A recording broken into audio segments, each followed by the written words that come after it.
갈릴리에 모일 때에 예수께서 제자들에게 이르시되 인자가 장차 사람들의 손에 넘겨져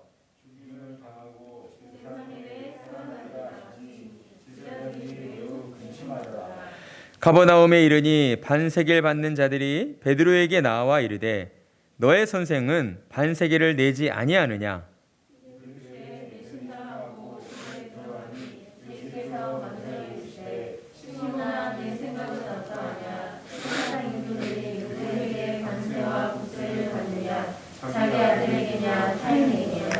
베드로가 이르되 타인에게니이다. 예수께서 이르시되 그렇다면 아들들은 세를 면하리라. 그러나 우리가 그들이 실족하지 않게 하기 위하여 내가 바다에 가서 낚시를 던져 먼저 오르는 고기를 가져 입을 열면 돈 한 세겔을 얻을 것이니 가져다가 나와 너를 위하여 주라 하시니라. 아멘. 지난 본문에서 예수님께서는 귀신 들린 아이를 고치지 못한 제자들을 강하게 꾸짖으시고 책망하셨습니다. 제자들이 예수님께 책망을 받게 된 이유는 무엇 때문이었습니까? 제자들의 믿음이 작다라는 이유 때문이었습니다. 예수님이 제자들을 책망하신 그 믿음의 문제는 제자들이 죄의 용서함 받고 구원받기 위한 믿음이 아니라 예수님을 지금껏 따라다니면서 수많은 이적들을 직접 보고 경험했음에도 불구하고 그것이 하나님의 권능으로부터 이루어졌다라고 하는 사실을 온전히 믿지 못한 것에 대한 책망이었습니다. 제자들은 예수님을 따라다니며 예수님께서 행하신 그 이적들을 보고 마땅히 하나님을 먼저 생각해야 했던 것이죠. 그리고 그러한 일들 속에서 과연 하나님의 그 권능이 얼마나 크고도 놀라운 것인가를 그들은 깨달아야만 했습니다. 그러나 제자들은 영적인 무지함에 갇혀 있었고 그들은 하나님을 생각하지 못했던 것이죠. 그저 눈에 보여지는 현상들에만 집중을 하고 있었던 것입니다.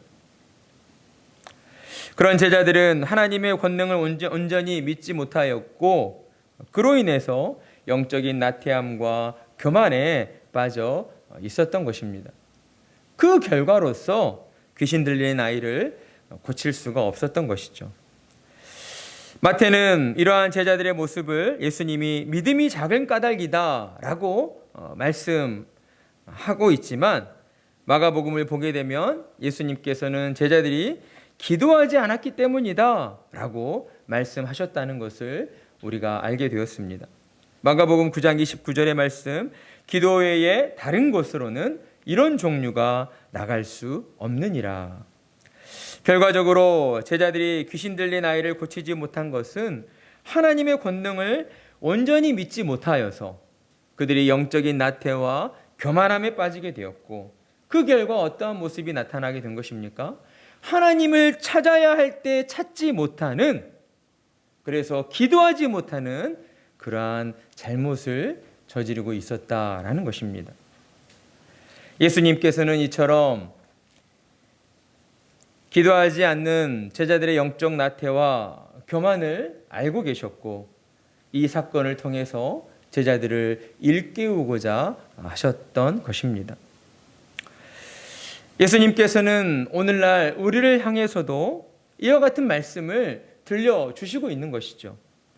너희는 영적 나태함과 교만을 벗어버려야 한다. 그러기 위해서는 너희의 삶의 모든 일들을 두고 하나님을 찾고 나와 하나님께 기도해야 한다라고 말씀하시고 있는 것입니다. 우리가 하나님을 찾고 하나님 앞에 기도하는 그 행위는 단순히 우리의 육신의 삶에 복이 임하게 해달라고 하는 우리의 일방적인 간구만을 의미하고 있지는 않습니다. 하나님 앞에 나와 기도하는 그 행위는 무엇보다도 하나님 앞에서 우리가 이 땅을 사는 동안 전적으로 하나님의 권능을 믿고 의지하고 있다라고 하는 그 확실한 증거가 된다라는 것이죠.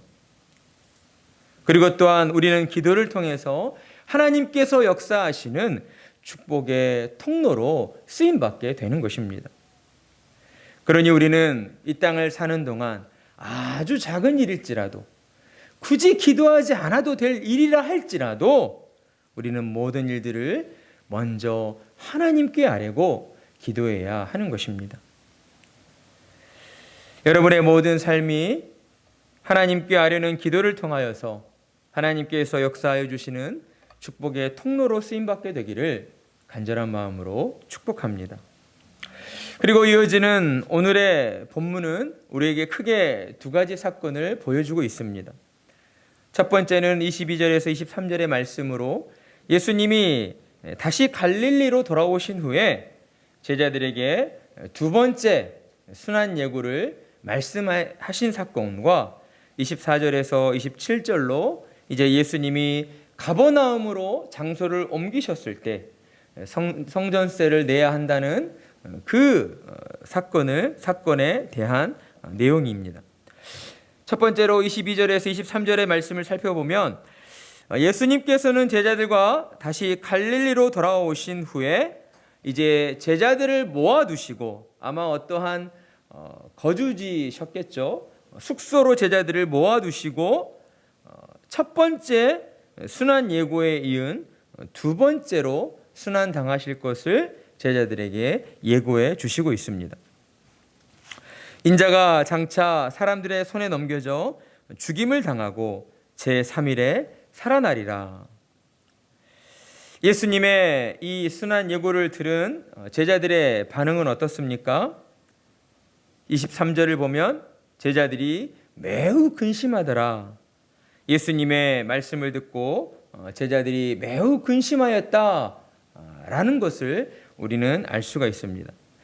우리는 이 부분에서 예수님의 관점과 제자들의 관점을 나누어 살펴볼 필요가 있습니다.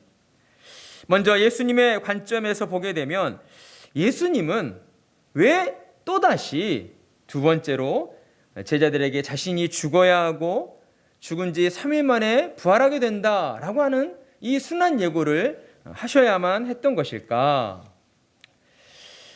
아마도 예수님께서는 본문에 기록되어 있지 않지만 자신이 십자가에 매달려 죽으셔야 한다는 그 날이 멀지 않았다는 것을 알고 계셨던 것 같습니다.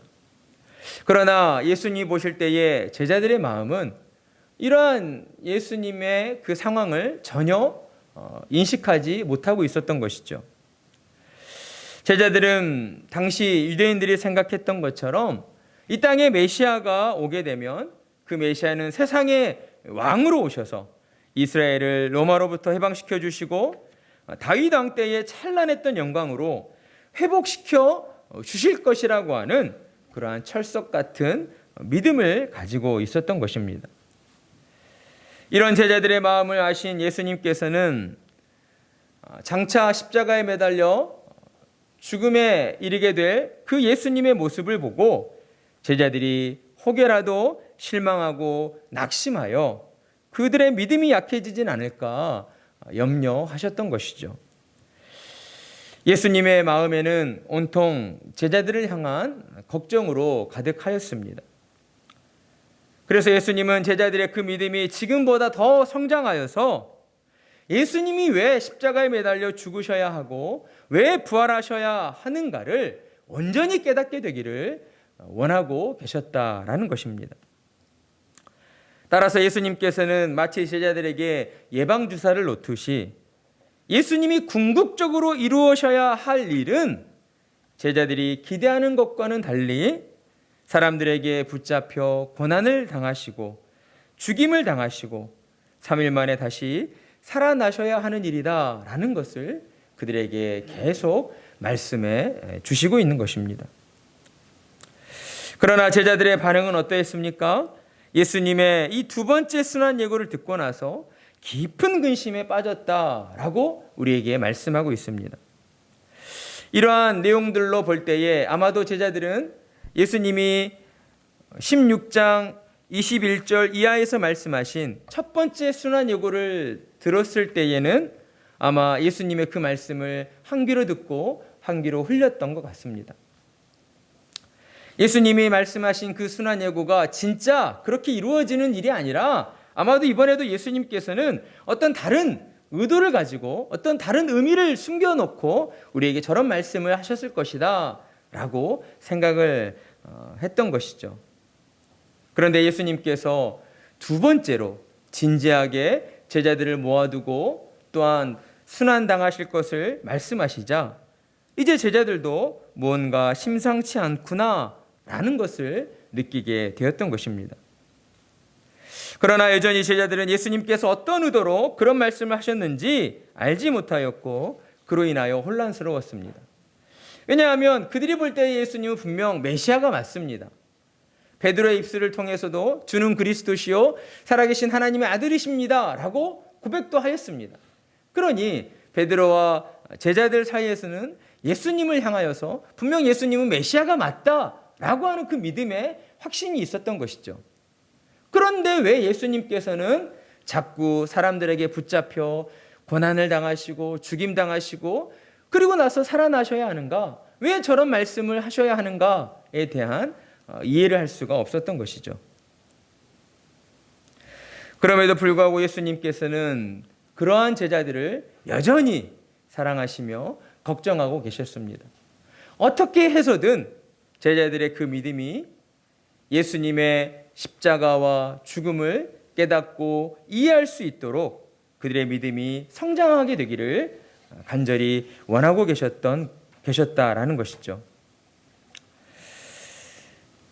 그리고 이제 두 번째로 이어지는 가버나움의 사건은 이제 예수님이 제자들과 갈릴리에서 가버나움에 들어오셔서 베드로의 집에 거주하고 계실 때 성전세를 걷는 징수자가 찾아옴으로써 벌어지게 된 사건을 우리에게 보여주고 있습니다. 성전세 규정은 어디에 처음 기록되어 있습니까? 출애굽기 30장 11절에서 16절로 처음 기록되어져 있습니다. 이 말씀을 보게 되면 20세가 넘는 이스라엘 남자는 매 해년마다 반세겔씩을 성막을 섬기기 위한 성전세로 납부해야 한다라고 규정을 하고 있습니다. 그래서 이 규정은 느헤미야 이후로 매년 이스라엘 민족에게 중수되어 왔는데 예수님 당시에는 그리스 동전이 사용되었기 때문에 성전세로 2드라크마를 내야만 했던 것이죠.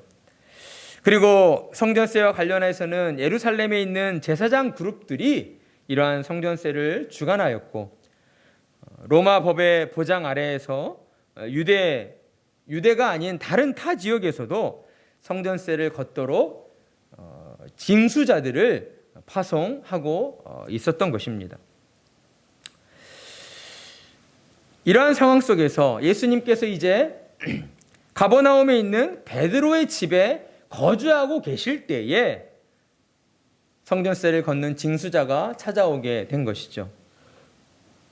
그리고 예수님을 유대의 랍비, 선생으로 보게 된 그 징수자가 당신의 선생도 성전세를 내시겠지요 라고 하는 이런 긍정적인 의도로 베드로에게 성전세를 내야 한다라고 이야기를 하게 됩니다.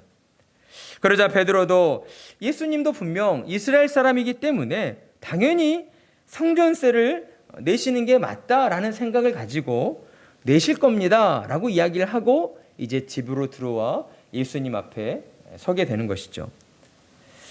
베드로가 먼저 예수님께 이를 알리려고 했으나 예수님이 마치 기다리고 계셨다는 듯 베드로에게 먼저 질문을 던져 주십니다.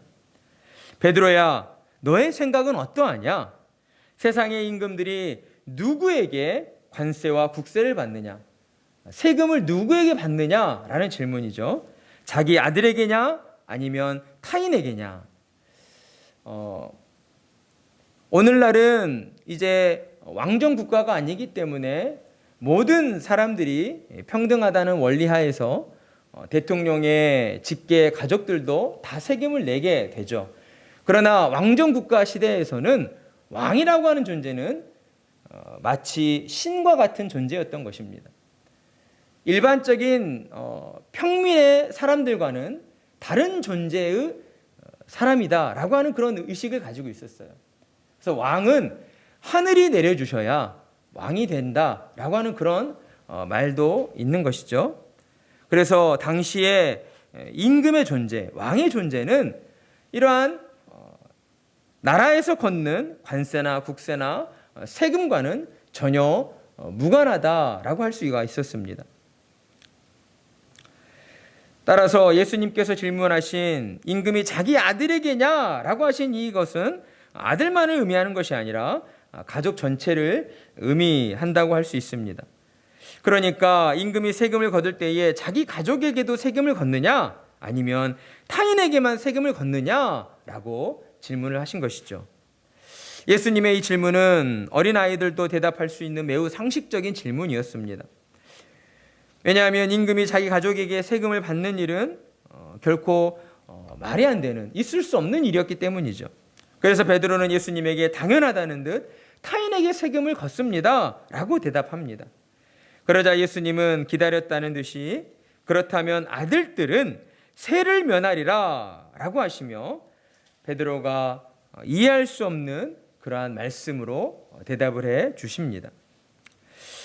예수님이 베드로에게 말씀하신 그렇다면 아들들은 세를 면하리라 라는 이 말씀에는 매우 중요한 교훈이 담겨져 있습니다. 그것은 하나님의 아들이신 예수님이 성육신하심으로 이제 더 이상 건물로서의 성전은 필요 없게 되었다라는 것입니다. 이와 관련하여 요한복음 2장 13절에서 19절을 보게 되면 예수님이 이제 성전에 들어오셨을 때에 당시가 유월절이었기 때문에 많은 유대인들이 예배드리기 위해서 이제 성전으로 몰려들었습니다. 그런데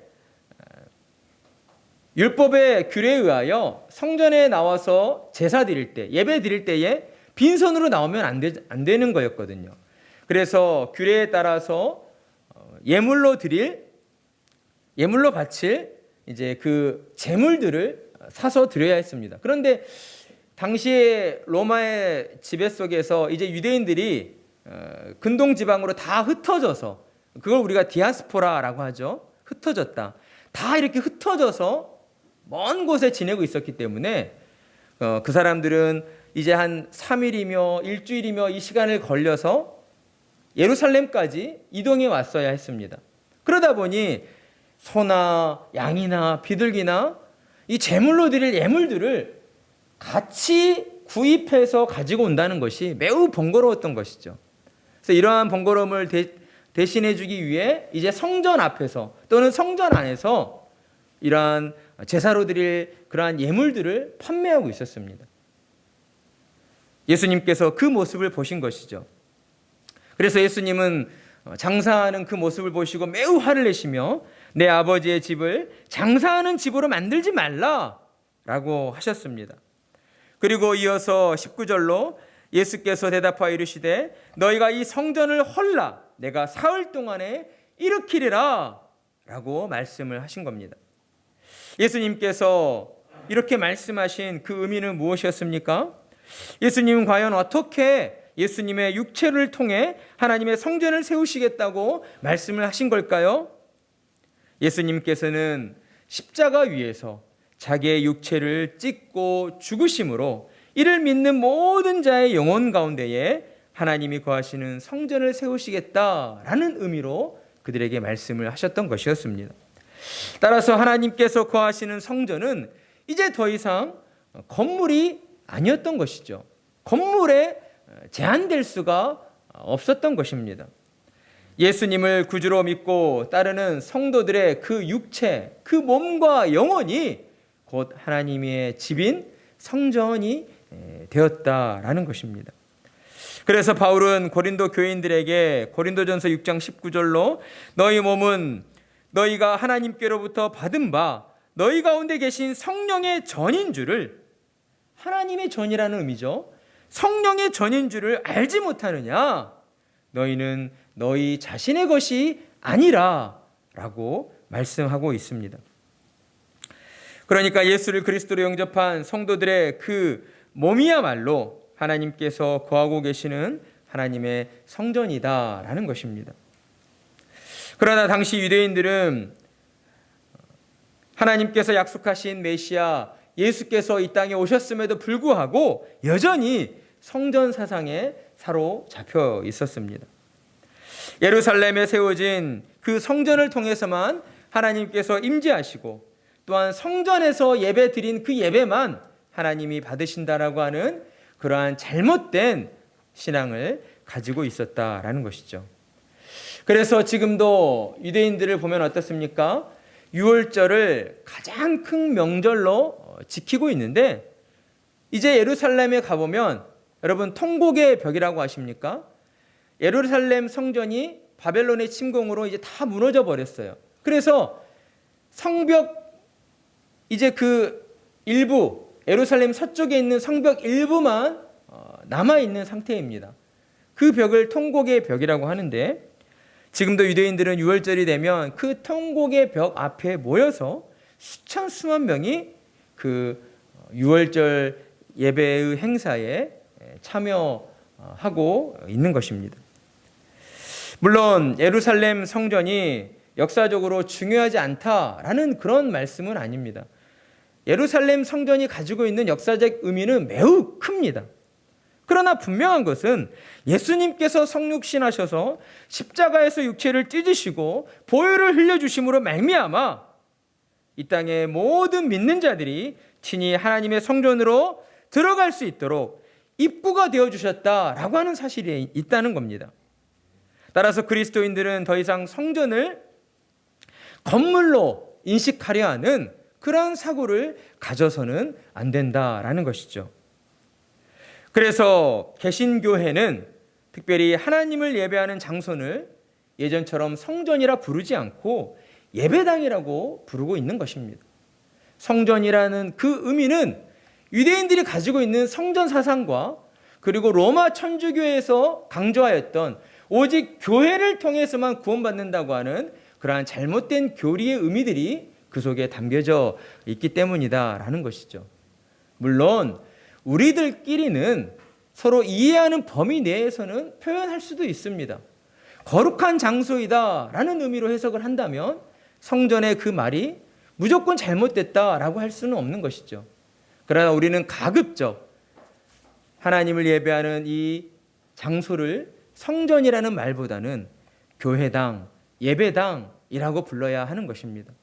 그래야 성전이 가지고 있는 그 본질적인 의미가 우리에게 더욱 드러나게 되고 또한 온전히 깨닫게 되어지기 때문인 것입니다.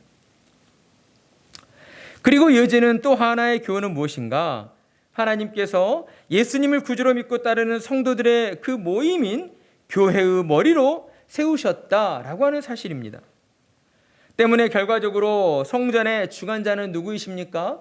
예수님이시다라고 할 수가 있는 것이죠. 예수님께서 성전의 주인 되시고 성전을 관리하신다라는 겁니다. 그리고 또한 하나님께서는 예수님을 믿고 따르는 성도들을 예수님의 그 몸을 이루는 지체로 삼아주셨고 예수님 안에서 하나님의 자녀가 되는 권세를 허락해 주신 것입니다. 예수님께서는 이러한 영적인 원리를 모두 알고 계셨던 것이죠. 그래서 베드로에게 예수님을 믿고 예수님 안에서 하나님의 자녀가 된 너희들은 이제 하나님의 자녀들로서 더 이상 세를 낼 필요가 없다라고 하신 그 말씀을 들려주신 것입니다. 그러나 제자들은 예수님의 이 말씀을 온전히 깨닫지 못하고 있었습니다. 본래 예수님의 이러한 가르침대로라고 한다면 예수님과 제자들은 성전세를 낼 필요가 없었다라는 것이죠.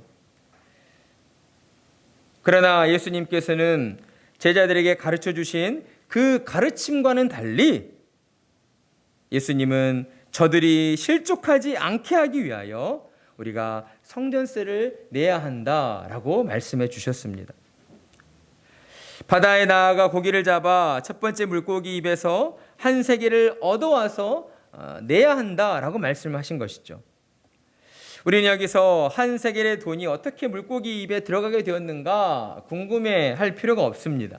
왜냐하면 예수님께서는 만물을 창조하시고 다스리시는 하나님의 권능을 가지신 분이기 때문이다라는 것이죠. 그렇다면 우리는 여기서 어떤 면을 주목해 보아야 하는가? 저는 예수님께서 말씀하신 그들이 실족하지 않게 하기 위하여 라고 하신 말씀에 집중할 필요가 있다라고 생각을 합니다. 왜냐하면 이 말씀 한마디 속에 예수님께서 공생애 동안 보여주신 모든 사역들의 그 방향성, 가치관이 온전히 드러나고 있기 때문이다라는 것이죠. 따라서 예수님이 이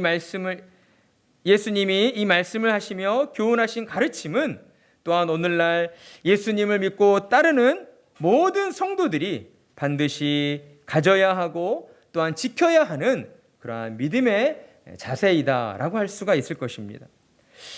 그렇다면 예수님께서 이 사건을 통해 가르치고자 하셨던 중요한 교훈은 무엇이겠습니까? 그것은 바로 복음을 위해서라고 한다면 자신이 마땅히 행할 수 있는 권리일지라도 포기하고 주장하지 않고 포기할 수 있어야 한다라는 것입니다.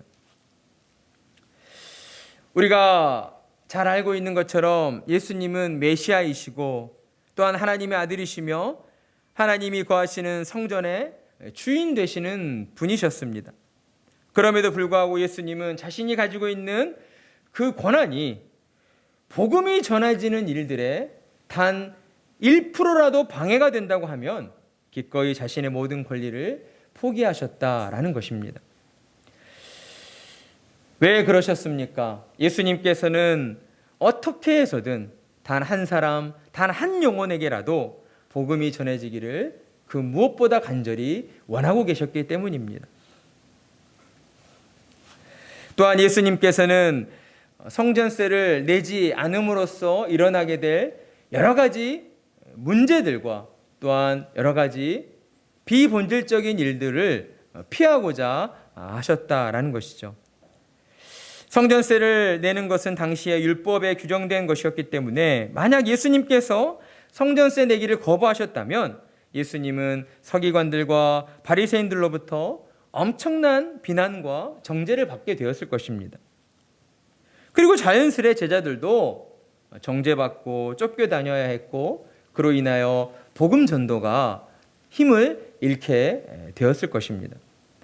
그리고 또한 성전세를 내는 것은 당시 로마 법에 의해서 보호되어지고 있었기 때문에 예수님이 성전세를 내지 않겠다고 했다면 이것을 두고 예수님을 반대하는 세력들은 예수가 로마의 반기를 들고 반역을 꾀한다라고 하는 누명을 씌워 예수님께 성토하며 소란을 피웠을 것이 분명하였습니다.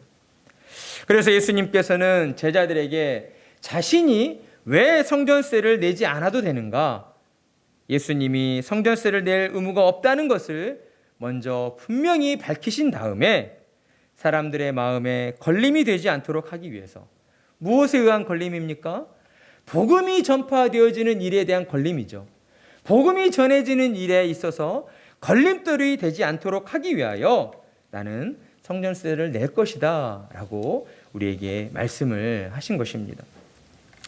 우리는 예수님의 이러한 가르침과 교훈에 따라서 우리의 삶 가운데에서 우리는 과연 어떠한 모습으로 살아가야 하는가 하는 것을 생각해 볼 필요가 있습니다.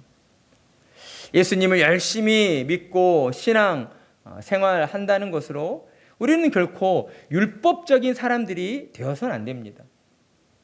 하나님의 가르침이 최우선이고 그것이 진리이기 때문에 그것을 지키기 위하여 우리 주변의 다른 사람들을 무시하고 외면하고 모른 채 해서는 결코 안 된다라는 것이죠.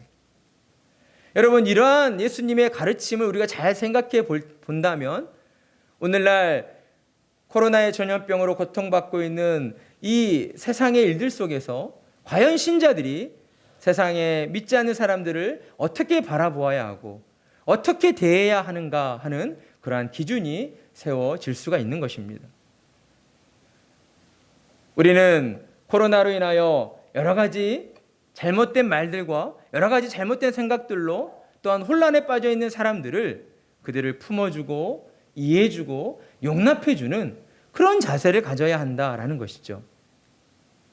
그러나 그 가운데에서도 우리가 분명히 지켜야 할 것은 무엇입니까? 우리의 믿음의 도를 분명히 지켜 나아가야 한다라는 것입니다. 우리의 모든 생각과 우리의 모든 가치관과 우리의 삶의 모든 그러한 자세들이 예수 그리스도의 복음이 증거되어지는 일들에 방해가 되거나 걸림이 되는 일이 없도록 우리가 그렇게 조심하고 또 조심해야 한다라고 하는 그러한 생각들을 가져야 한다라는 것이죠. 그래서 저는 우리 세우는 교회가 그러한 양쪽의 균형을 이제 잡아가는 그러한 과정이 있다라고 생각을 합니다. 여러분, 때로 목사님이 어떨 때는 이렇게 말씀하시면서 또 이런 경우에는 또 지난번과 다르게 말씀하신다라고 하는 그런 어떤 인식을 받을 수도 있습니다. 제가 왜 그렇게 말씀을 드릴 수밖에 없는가? 하나님께서는 우리에게 진리를 가르쳐 주시지만 그 진리가 우리의 삶의 형편과 상황에 따라서 결코 복음이 전해지는 일에 방해되지 않도록 그러한 일들을 융통성 있게 잘 조율해 나가기를 원하고 계시기 때문인 것입니다. 그래서 성도님들 앞에서는 강하게 하나님의 말씀을 선포하면서도 이제 믿지 않는 불신자가 오면 그들에게는 그들의 연약한 마음들을 어루만져주고 그들을 위로해주고 그들을 다독여주는 방식으로 그들에게 다가가는 것이죠. 여러분도 이러한 믿음의 자세가 필요한 겁니다. 여러분의 모든 삶 속에서도 하나님께서 허락하여 주신 그 믿음의 도를 지키고자 하는 그러한 굳건한 마음을 가지되 여러분 주변에 있는 우리의 가까이 있는 가족들, 자녀들 그리고 우리와 가까이 함께 살아가는 모든 지인들을 대할 때에는 어때요? 그들의 모든 일들을 또한 포용해주고 용납해주고 받아줄 수 있는 그러한 너그러운 마음을 가지고 그들을 대해주어야 한다라는 것입니다. 여러분,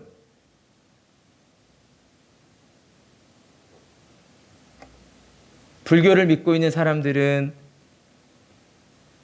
교회 나와서는 안 되는 사람들입니까? 그렇지 않습니다. 살인죄를 저지른 사람은 예수님을 믿을 수 없는 사람입니까? 그렇지 않습니다. 그 어떠한 파렴치한 비참한 악랄한 죄를 저질렀다 할지라도 하나님께서 그의 심령 가운데 은혜를 베풀어 주시며 그의 영혼은 예수님을 구주로 믿고 영접한 하나님의 자녀가 되는 것입니다. 우리 주변을 둘러볼 때에 그런 사람이 더러 있을 수 있습니다. 그렇다면 우리는 그런 사람들을 어떤 마음의 자세로 바라봐야 합니까? 저 사람 끔찍한 범죄를 저질렀던 사람인데 그렇게 색안경을 끼고 그들을 바라보아서는 안 된다라는 것이죠. 물론 우리도 그의 믿음이 진실한 믿음인가를 확인할 필요는 있습니다. 그러나 확인하기도 전에 우리의 마음 가운데에 벽을 세우고 그들을 받아들일 수 없다라고 하는 그러한 폐쇄된 마음을 가져서는 안 된다라는 것이죠. 어떠한 경우에든 예수 그리스도의 복음이 우리로 말미암아 더 많은 사람들에게 전해질 수 있도록 우리는 온전히 하나님 앞에 우리의 모든 삶을 내어드리고 오직 복음을 위하여 나아가는 그러한 성도들이 되어야 할 것입니다. 그러한 은혜가 우리의 모든 삶 속에 가득하기를 간절한 마음으로 축복합니다.